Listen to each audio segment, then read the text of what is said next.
Russia തൊടുത്തുവിട്ട 24 ballistic മിസൈലുകളിൽ ഒന്ന് മതിയാവോളം തടയാൻ കഴിഞ്ഞില്ലെന്ന ഉക്രൈന്റെ തുറന്നു പറച്ചിൽ യുദ്ധകളത്തിലെ ദാരുണമായ യാഥാർത്ഥ്യങ്ങളിലേക്കാണ് വിരൽ ചൂണ്ടുന്നത്. കീവിലും പരിസര പ്രദേശങ്ങളിലും രാത്രി മുഴുവൻ നീണ്ടുനിന്ന അതിരൂക്ഷമായ ആക്രമണം ഉക്രൈന്റെ പ്രതിരോധ സംവിധാനങ്ങളുടെ പരിമിതികളെ പൂർണ്ണമായും തുറന്നു കാട്ടിയിരിക്കുകയാണ്. നഗരമധ്യത്തിലും വ്യവസായ കേന്ദ്രങ്ങളിലും പതിച്ച മിസൈലുകൾ സൃഷ്ടിച്ച നാശനഷ്ടങ്ങൾ വരും ദിവസങ്ങളിൽ യുദ്ധത്തിന്റെ ഗതി കൂടുതൽ വഷളാക്കുമെന്ന സൂചന നൽകുന്നു. ഒറ്റ രാത്രി കൊണ്ട് റഷ്യ നടത്തിയ ഈ വൻ ആക്രമണത്തിൽ ഇതുവരെ 17 പേർ കൊല്ലപ്പെടുകയും 44ഓളം പേർക്ക് ഗുരുതരമായി പരിക്കേൽക്കുകയും ചെയ്തിട്ടുണ്ട്. ഉക്രൈൻ തലസ്ഥാനമായ കീവിനെയും അതിനോട് ചേർന്നുള്ള മറ്റ് തന്ത്രപ്രധാന മേഖലകളെയും ലക്ഷ്യമിട്ടാണ് മിസൈലുകളും ഡ്രോണുകളും ഒരുമിച്ച് തൊടുത്തുവിട്ടത്. ജനവാസ മേഖലകളിലും വെയർഹൌസുകളിലും ലോജിസ്റ്റിക്സ് കേന്ദ്രങ്ങളിലും വൻ തീപിടുത്തങ്ങളാണ് ആക്രമണത്തെ തുടർന്ന് ഉണ്ടായത്. നിരവധി ആകാശ പ്രതിരോധ സംവിധാനങ്ങൾ കൈവശമുണ്ടെന്ന് അവകാശപ്പെടുമ്പോഴും ഒരു ബാലിസ്റ്റിക് മിസൈൽ പോലും വ്യോമമാർഗത്തിൽ വെച്ച് തകർക്കാൻ കഴിയാതിരുന്നത് ഉക്രൈൻ സൈനിക നേതൃത്വത്തിന് വലിയ തിരിച്ചടിയാണ്. ഹൈപ്പർസോണിക് സാങ്കേതിക വിദ്യയും സങ്കീർണമായ സഞ്ചാരപാതയും ഉപയോഗിച്ച് റഷ്യ അയച്ച ബാലിസ്റ്റിക് മിസൈലുകളെ പ്രതിരോധിക്കാൻ നിലവിലെ എയർ ഡിഫൻസ് നെറ്റ്വർക്കുകൾക്ക് സാധിച്ചില്ല. ഇത് ഉക്രൈന്റെ വ്യോമ പ്രതിരോധ നിര നേരിടുന്ന കടുത്ത ക്ഷാമത്തെയും സാങ്കേതിക തകരാറുകളെയും വ്യക്തമാക്കുന്നുണ്ട്. പാശ്ചാത്യ രാജ്യങ്ങൾ നൽകിയ പാട്രിയറ്റ് അടക്കമുള്ള അത്യാധുനിക പ്രതിരോധ സംവിധാനങ്ങൾക്ക് ആവശ്യമായ മിസൈലുകളുടെ കടുത്ത ക്ഷാമം ഉക്രൈൻ നേരിടുന്നുണ്ട്. റഷ്യയുടെ നിരന്തരമായ ഡ്രോൺ മിസൈൽ ആക്രമണങ്ങൾ കാരണം ഇത്തരം വില കൂടിയ പ്രതിരോധ സംവിധാനങ്ങൾ വേഗത്തിൽ തീർന്നു പോകുന്നത് വലിയ പ്രതിസന്ധിയാണ് ഉണ്ടാക്കുന്നത്. ഈ വിടവ് മുതലെടുത്താണ് റഷ്യ കൂടുതൽ വിനാശകരമായ ബാലിസ്റ്റിക് മിസൈലുകൾ ഉപയോഗിച്ച് ആക്രമണം കടുപ്പിച്ചിരിക്കുന്നത്. ആക്രമണം നടക്കുമ്പോൾ പ്രദേശത്തുണ്ടായിരുന്ന സാധാരണക്കാരുടെ അനുഭവം അത്യന്തം ഭീതിജനകമായിരുന്നു. വെയർഹൌസിന് സമീപം വാഹനം നിർത്തിയിട്ടിരുന്ന ഒരു ട്രക്ക് ഡ്രൈവർ തന്റെ ജീവൻ രക്ഷിക്കാൻ വണ്ടിയും സാധനങ്ങളും ഉപേക്ഷിച്ച് ഓടേണ്ടി വന്ന സാഹചര്യം മാധ്യമങ്ങളോട് വിശദീകരിച്ചു.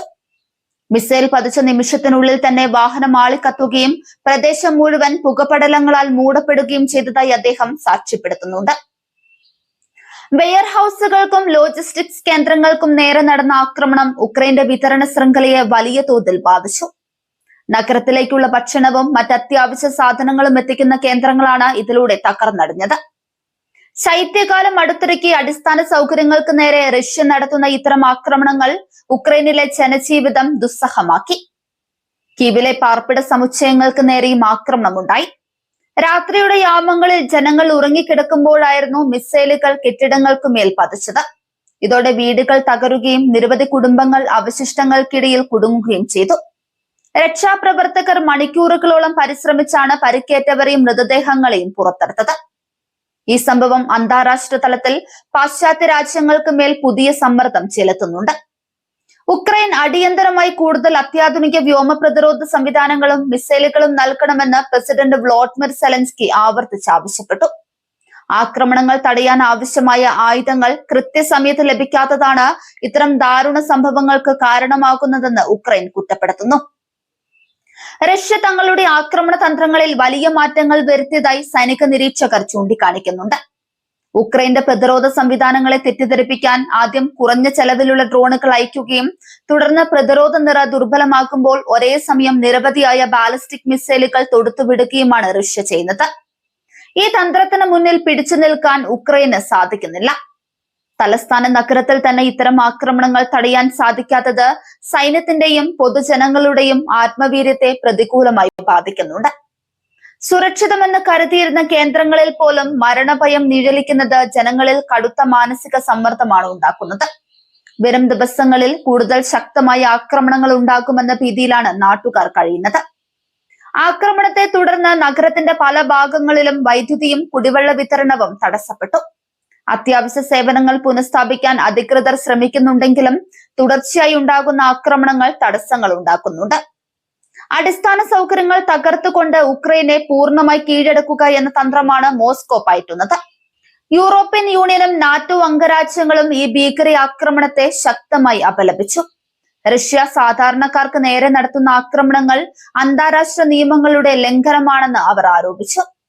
എന്നാൽ വാക്കുകൾക്കപ്പുറം പ്രായോഗികമായ സൈനിക സഹായം വേഗത്തിൽ എത്തിച്ചില്ലെങ്കിൽ ഉക്രൈന്റെ അവസ്ഥ കൂടുതൽ ദയനീയമാക്കുമെന്ന് വിദഗ്ധർ ഓർമ്മിപ്പിക്കുന്നുണ്ട്. ഈ വ്യോമാക്രമണം യുദ്ധം ഒരു പുതിയ അധ്യായത്തിലേക്ക് കടക്കുന്നതിന്റെ സൂചനയാണ് നൽകുന്നത്. റഷ്യ തങ്ങളുടെ കയ്യിലുള്ള ഏറ്റവും മാരകമായ ബാലിസ്റ്റിക് മിസൈലുകൾ വൻതോതിൽ ഉപയോഗിക്കാൻ തുടങ്ങിയിരിക്കുന്നു. ഇതിനെതിരെ ശക്തമായ പ്രതിരോധം തീർക്കാൻ കഴിയാത്ത പക്ഷം ഉക്രൈനിലെ പ്രധാന നഗരങ്ങൾ ഒന്നൊന്നായി വൻ നാശനഷ്ടങ്ങൾ നേരിടേണ്ടി വരും. വരും ദിവസങ്ങളിൽ തങ്ങളുടെ വ്യോമ പ്രതിരോധ തന്ത്രങ്ങൾ പുനഃപരിശോധിക്കാൻ ഉക്രൈൻ നിർബന്ധിതരാകും.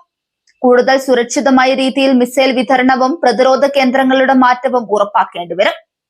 എങ്കിലും പാശ്ചാത്യ സഖ്യകക്ഷികളിൽ നിന്നുള്ള അടിയന്തര ആയുധ ലഭ്യത മാത്രമാണ് ഈ പ്രതിസന്ധിയിൽ നിന്ന് കരകയറാനുള്ള ഒരേയൊരു മാർഗം. കീവിനെ നടുക്കിയ ഈ രാത്രികാല ബാലിസ്റ്റിക് ആക്രമണം ഉക്രൈൻ യുദ്ധത്തിൽ റഷ്യ കൈവരിച്ച മേൽക്കൈ വ്യക്തമാക്കുന്നുണ്ട്. പ്രതിരോധിക്കാൻ ഒരു മിസൈലിന് പോലും സാധിച്ചില്ലെന്ന തിരിച്ചറിവ് ഉക്രൈന്റെ സുരക്ഷാ സമവാക്യങ്ങളെ പൂർണ്ണമായി മാറ്റിമറിച്ചിരിക്കുകയാണ്. ആഗോള സമൂഹത്തിന്റെ നിർണായകമായ ഇടപെടലുകൾ ഉണ്ടായില്ലെങ്കിൽ വലിയൊരു മാനുഷിക ദുരന്തത്തിനാവും വരും ദിവസങ്ങളിൽ ഈ മണ്ണ് സാക്ഷ്യം വഹിക്കുക.